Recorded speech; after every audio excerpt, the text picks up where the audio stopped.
It's just great. All right, let's go to the share screen and hope that I can get all of these things up. I'm going to give you, I'm going to the presentation, and then the information that you're getting from me when it comes to you in your email, it's entitled Using the ED Census Finder Tool. This is a tool tonight. Put this in your toolbox. So let's go to the slideshow from the beginning. Here we are. And where are you going to find your family? I'm going to use my family as an example. Hopefully, can you all see this? Yes. Yes. Okay, thanks. Finding your family when there's no index is difficult, but we're in better shape than we were with the 1930 or the 1940 census because, again, we have an even more robust way to look to find where your family could be if you know the approximate area. I'm going to talk tonight about Steve Morse's free unified ED finder, because it's only because of volunteers like you and me that we have this. I've talked about Steve Morse before and how good his work is, and that it's free. But the interactive interface he has that will make it so easy for you to find your family was transcribed by Dr. Joel Weintraub with the help of a whole bunch of volunteers. They obtained that data from the NARA film T1224, and then ED maps they found from the NARA catalog, and then census district maps produced actually by the one-step site when he couldn't find all the things that he wanted. So this has really taken a lot to do. And by the way, it isn't just 1950. You can now, with this same tool, go back to 1940, 1930, 1920, 1910, 1900, and they're working on some of the others. So there's some wonderful work that's been done here that makes it far easier for all of us to potentially find our family. And that's fortunate because the handwriting is so lousy so many times. So finding ED or enumeration district maps at Steve Morse's site. I'm going to give you this a couple of times in this presentation.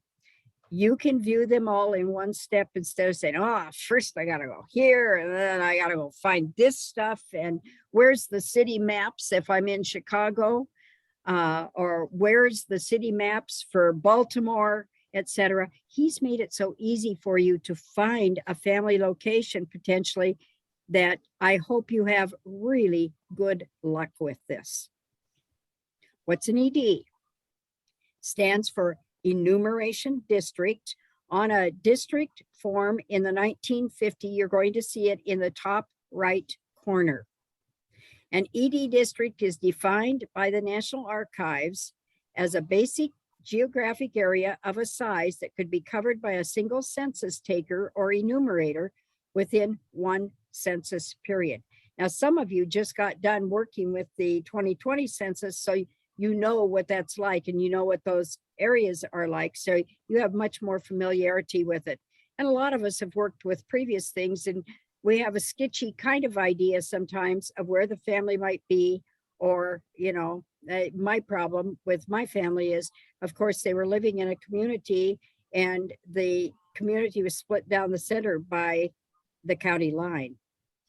But his unified finder, it's just so easy. You're just going to go to his site.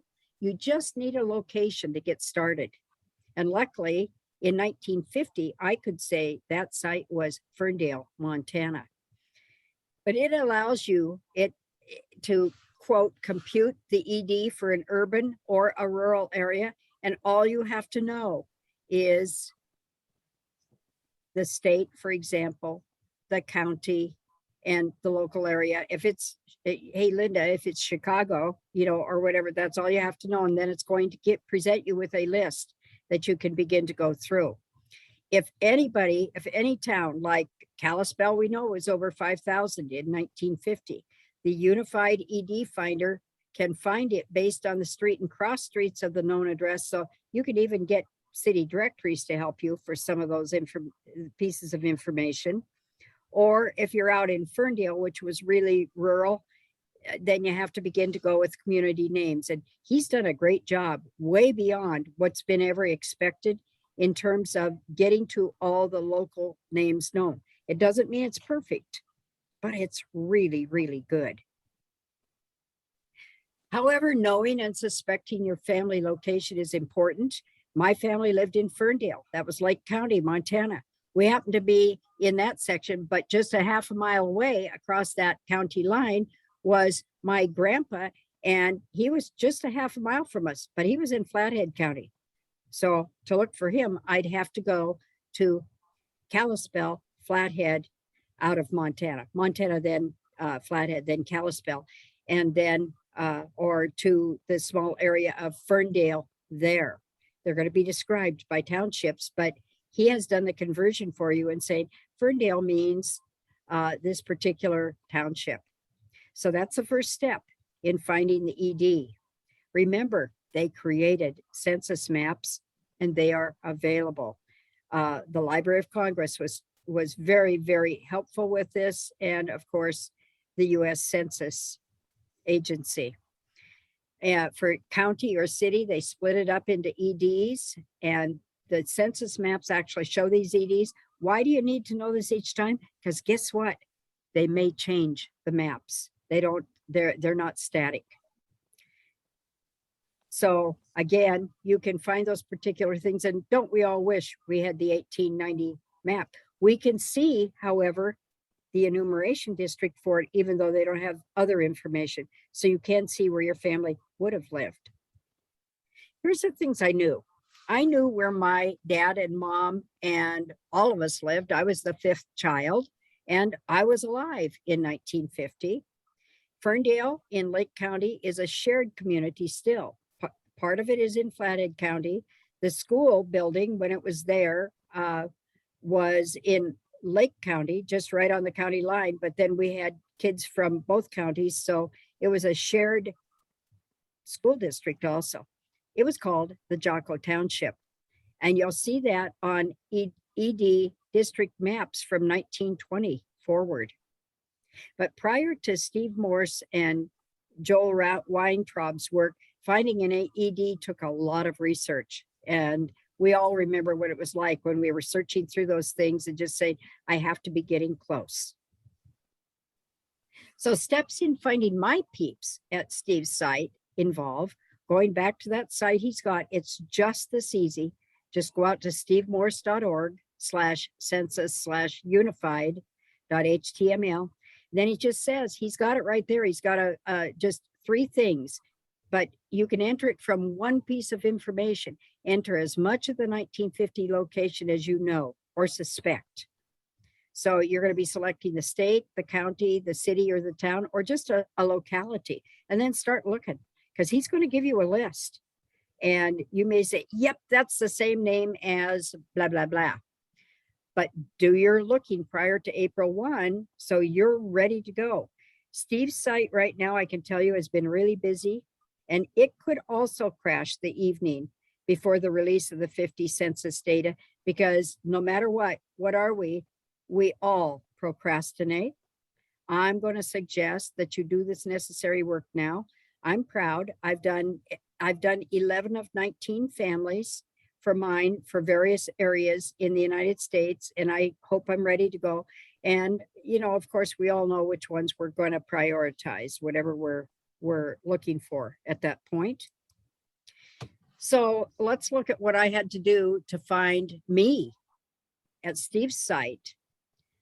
I selected Montana, then I selected Lake County, Montana, and it told me there were 1 to 24 or 1 to 18 enumeration districts for that county. Now the JPEG pictures of the maps are out there on the NARA server, and this will take you directly to all those JPEG maps. I gave you an easy one. I admit, Linda, Chicago's long. I looked at all 3 maps. Wish I could take you hot link wise to them, but I can only do this. This is the one where I found my family. This is a Polson Township site, and there's 3 of them, remember? And so it didn't look like it was north of Flathead Lake, because Flathead Lake is over on that right side, but it doesn't go up as far as it needs to go. So for my family, because they were out of the Big Fork area in Ferndale, and so I could look at it and say, that doesn't look like the one either, because we're down in Mission Township and Charlotte and Ronan, and that's not right. That's part of the county, but that's not what I'm looking for. And so I may have to go back. Let's see. Well, let me go back.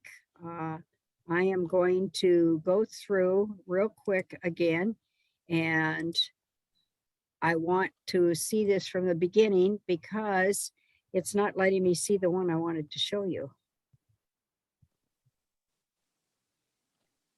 So there it is, the first one. It's Jocko Township over on the right there. And I can see that there's Swan Lake down there near the top of this map. And so I know kind of where that Ferndale area is. And a bonus for me on this was right where that Flathead County line is at the very top. That's what I would have called Main Street. We used to call it Broadway in the little community of Ferndale.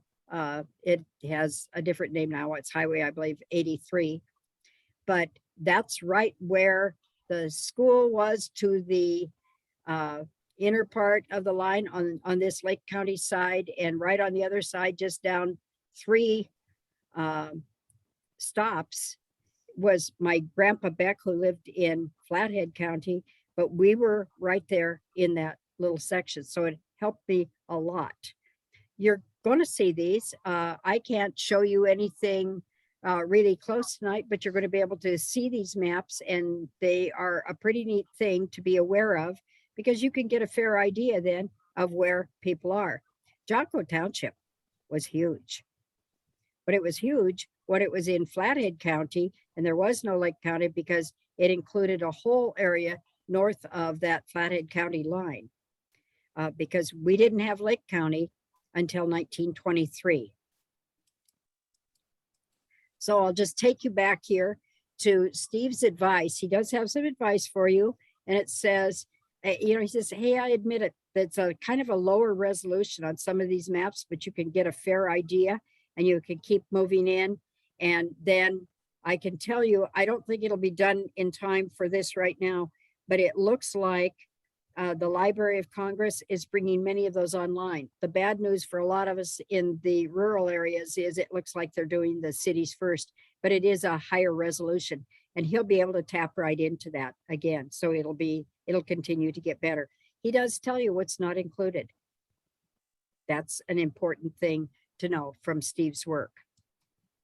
Good to know. I want you to remember, this site is free, and the one-step site includes every street in the enumeration district. So in Great Falls, you're going to see every street that was available at that time.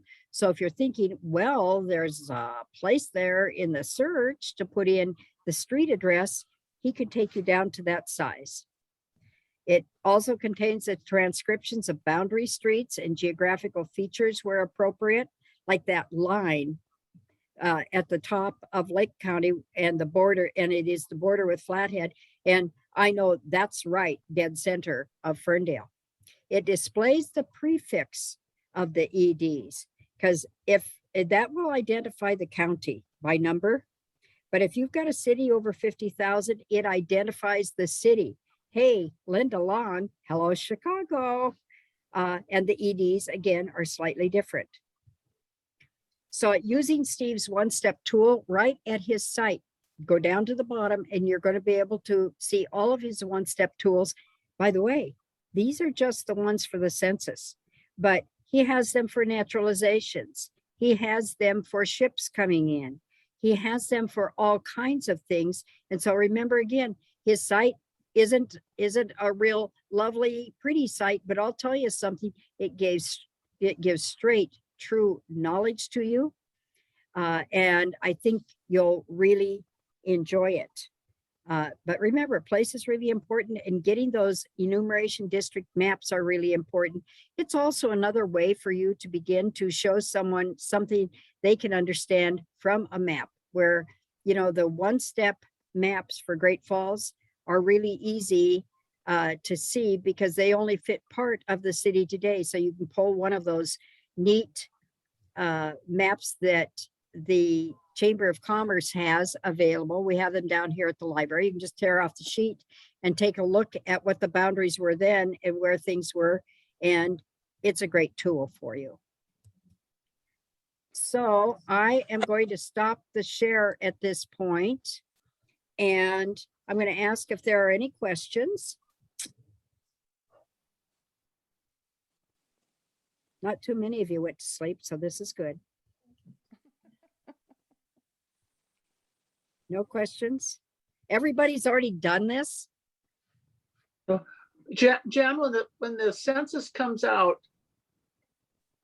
I mean, when we look at the censuses now on Ancestry, are we going to get something like that, actually written, eventually written things, or is that all automatically going to come out when the census comes out?